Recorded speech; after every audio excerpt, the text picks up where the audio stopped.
The sun peeked over Atlanta's skyline, casting the city in a soft golden glow. In a modest apartment on the outskirts of town, Lisa Carter stirred as the shrill buzz of her alarm broke the morning silence. It was 6:30 a.m., another day, another battle. A hard-working college student, Lisa had learned to carry the weight of academic pressures and personal struggles with quiet determination. Her room was small but neatly organized, a testament to her resilience. On her desk sat a stack of books and a framed photo of her late father, a reminder of why she worked so hard. As she stretched and glanced out the window, the bustling world outside seemed oblivious to her struggles, a stark contrast to the serene beauty of the rising sun.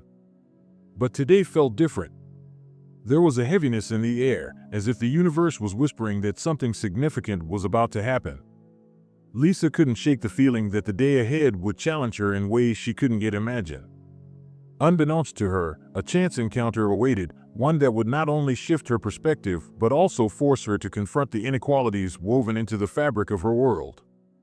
The courtroom was bustling with murmurs and faint rustling as people settled into their seats, waiting for the proceedings to begin.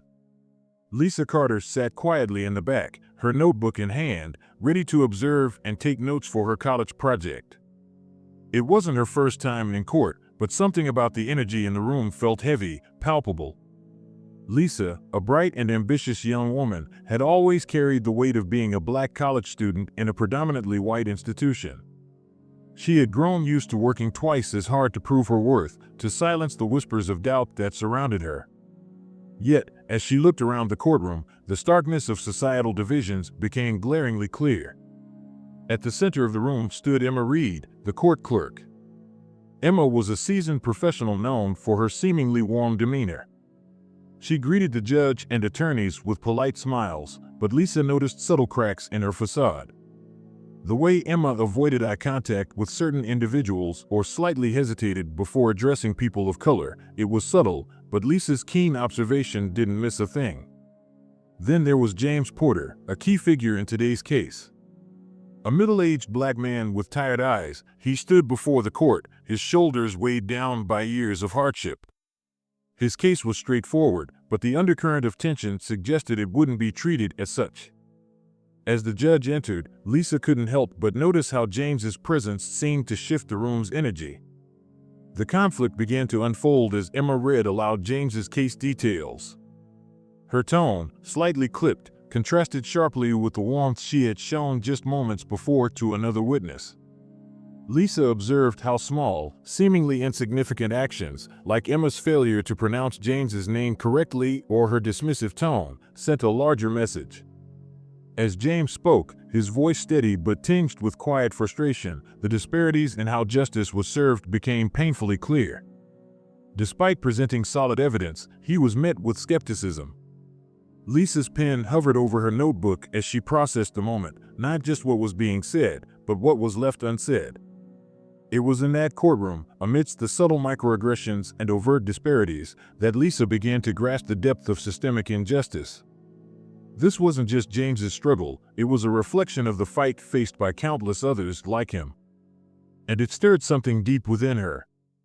The courtroom air grew heavier as the proceedings continued, each exchange layered with an unspoken tension that Lisa could feel in her chest. Sitting in the back row, her pen hovered over her notebook, the words she wrote unable to capture the unease that was building inside her.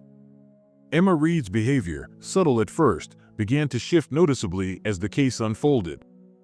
While she efficiently handled routine proceedings, her tone grew colder, her words clipped whenever addressing James Porter. When James paused to answer a question carefully, Emma let out an audible sigh of impatience, her fingers tapping on the keyboard with an edge of annoyance. Lisa glanced around, searching for a reaction from others in the room. But the judge remained focused on his notes, the attorneys buried in their paperwork, and the spectators either unaware or unwilling to acknowledge what was happening. The silence stung, and for the first time, Lisa felt an almost unbearable weight pressing down on her. Then it happened, a moment that would change everything. James, maintaining his composure despite the hostility directed his way, presented a piece of evidence, a signed contract proving his claim. As he held it up, The opposing attorney quickly dismissed it, implying James couldn't possibly understand the legalities of what he had signed. Emma chuckled under her breath. It was faint, almost imperceptible, but Lisa heard it. The sound hit her like a thunderclap. She clenched her pen so tightly it nearly snapped, her stomach churning with anger and frustration. The courtroom exchange escalated. James, finally losing his patience, raised his voice to defend himself, his words brimming with years of suppressed pain. The judge, however, silenced him with a sharp rebuke, warning him to maintain decorum. The disparity was glaring. Others had raised their voices earlier without consequence, yet James was immediately reprimanded. Lisa's heart raced. She could no longer ignore what she was witnessing, the blatant prejudice, the layers of bias embedded in the very structure of the system. Her thoughts spiraled. Am I complicit by staying silent? What is my role in all this? She wanted to speak up, to call out Emma's behavior and the courtroom's double standards. But fear gripped her. She was just a student, an observer. Would her voice even matter? Would speaking out put her in danger or jeopardize her future? Emma's next move solidified Lisa's internal conflict.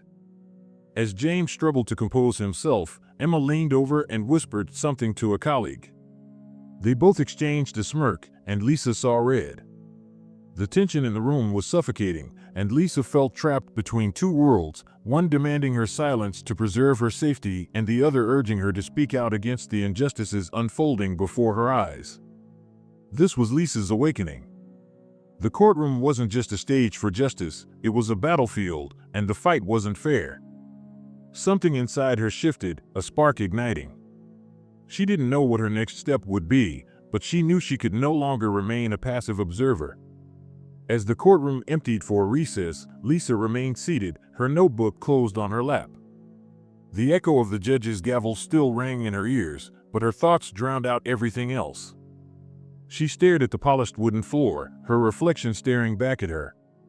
For the first time in a long while, she felt the full weight of her identity, not just as Lisa Carter, the diligent college student, but as a young black woman in a world that often refused to see her as an equal. The murmurs of the courtroom faded, replaced by memories she had worked so hard to bury. She saw herself as a teenager, walking home from school with a backpack full of books. The neighborhood she grew up in was vibrant but overlooked, a place where dreams were often overshadowed by the harsh realities of survival. She remembered the night when police cars pulled up, questioning her older brother for fitting a description. The humiliation on his face as neighbors watched from behind their curtains was something she'd never forget. Then there was college. Lisa had fought to get there, her scholarships a testament to her brilliance and resilience. But even in classrooms filled with promise, the subtle reminders of her place persisted. Professors who assumed she wasn't prepared, classmates who hesitated to include her in study groups, and the stinging question, "Did you get in because of affirmative action?" Each memory was a thread, weaving a story of struggle, perseverance, and quiet defiance. But now, those threads felt tangled, unraveling in the wake of what she had witnessed in the courtroom.